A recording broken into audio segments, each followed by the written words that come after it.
maayirka degmada Saylac Mudane Xuseen Idla Barkadle ayaa deeq lacageed ka gudoomay gabdha muxsiniin ah oo kamid ah qurba joogta u dhalatay gobolka Niselel.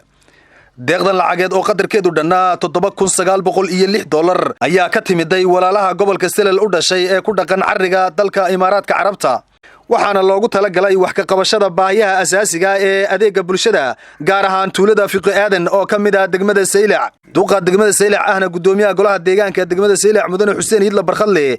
ayaa ka gudoomay deeqdan lacageed Marwo Jamiila Dhimbil Dharaar oo wakiil ka ahayd gabdhaha soo diray lacagtani taasoo isla markaana weheliso Marwo Luula Ibrahim oo iyadna kamid ah qurba joogta gobolkani.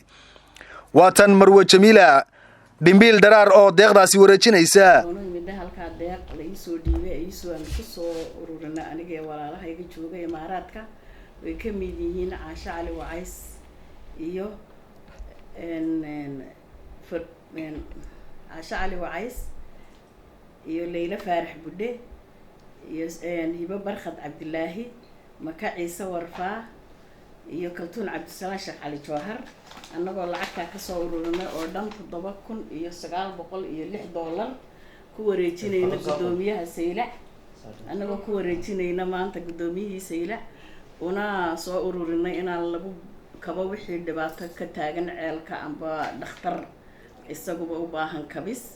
waxa iyagu ku kabi karaan ay arkayaan iyaga oo arkaya kolka sidoo kale duqa degmada Saylac Mudane Xuseen Idla Barkadle oo ka gudoomay deeqdaasi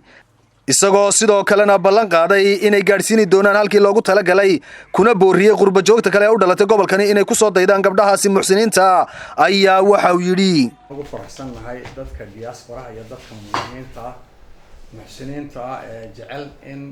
ka qayb qaataan dalkooda horumarkiisa waana u mahadcelinaa gabdhaha muxsiniinta ee taray ee noo soo diray deeqdani annagoo markii horeba ka qaban jirnay dawladda ay sheegayso wax badan oo adeega bulshada ah inta imika taaganna waa inaha ay sheegayso oo ah biyaha iyo dhakhtarka MCH oo delivery roomkii waarkii ka maqnaa oo cisho dhaweedo boqornana ay naga codsadeen iyo iskuulkoo la yar kordhiyay saddex qodob bay naga codsadeen insha Allah dadkani muxsiniintaana waxaan ugu Ilaahay uga baryaynaa inuu deeqda ay soo gudbiyo halkii bedel khayr qalo uga bedelo oo ihsaan kaga qayb galo waxaan jecel lahay dadka muxsiniinta noola yimaada inay ka qayb qaataan horumarka degmadeena halkii ay yiraahdeen ay dooneen wixii ay ku qabtiraan garan marna wixii ma qabanaa annagu waliba kabi doona in Alle intii ka dhiman hadoo Alle yiraahdo geesta kale xildhibaan Cabdinaasir Jaamac Xoosh oo kamid ah mudanayaasha golaha deegaanka degmada Saylac ahna gudoomiyaha guddi hoosaadka arrimaha dhaqaalaha ee golahaasi ayaa waxa uu yiri golihii deegaanka ee degmada Saylac hablahan labada hablood ee qurba joogta Jamiila iyo Luul oo noo sida deeq ay ugu talagaleen inay kaga qayb qaataan waxtarka caafimaadka iyo biyaha tuulada Fiqi Aadan taasoo horeyba qorshaha ay noogu jirtay inaan laga lafteed qaybteeda aan si fiican uga qaadano iyaguna kulay waa kuwa soo fikiray ku soo talagalay iyaga laftoodu inay roolkooda ciyaaraan qurba joogta kalena waxaan leenahay sida gabdhahaas oo kale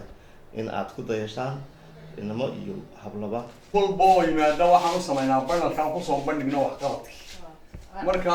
waxay kaga duwan yihiin meelaha qaarkood cidda dhamaystiratay waan ku sheegnay hay'adaha iyo majmuucyada khayriga ah sida tadambe sanadka soo socota kan wuxuu sheegay waa 15 sano tii kii kala daabacad imka Hargeysa ka soo degdegnay saad ku arkaysaan kan waa xareer oo laga hidiyay dugsi hoose dhamaad dugsi dhexe oo 6 qola waad ka arkaysaan sawirkaas kaasi waa MCH ka tuqosi xanaanada hooyada iyo dhallaanka kani waa malcamad quraan laga sameeyay magaalada Saylac kani waa doo habeyn masaajid lagu sameeyay kani waa rug boolis oo loogu talagalay amniga magaalada tuqoshiyeed sidoo kale halkani waa malcamad quraan laga fuliyay tuqoshi annagoo wax barashada noogu suusan yihiin muuqaalada aad arkaysaan markaa waa kuwii sanadkii tagay ee 15 kani imkana daabacad borsas ku jira كاي وفرقيس هاد كباورتا وحاله كارفور غورتو السنه كنا waxaan rajeynaa inaan dhigno light kii light street ka wax qabad kasto oo sidaas horto Maxamed Awaala Daahir Shinila News magaalada Saylac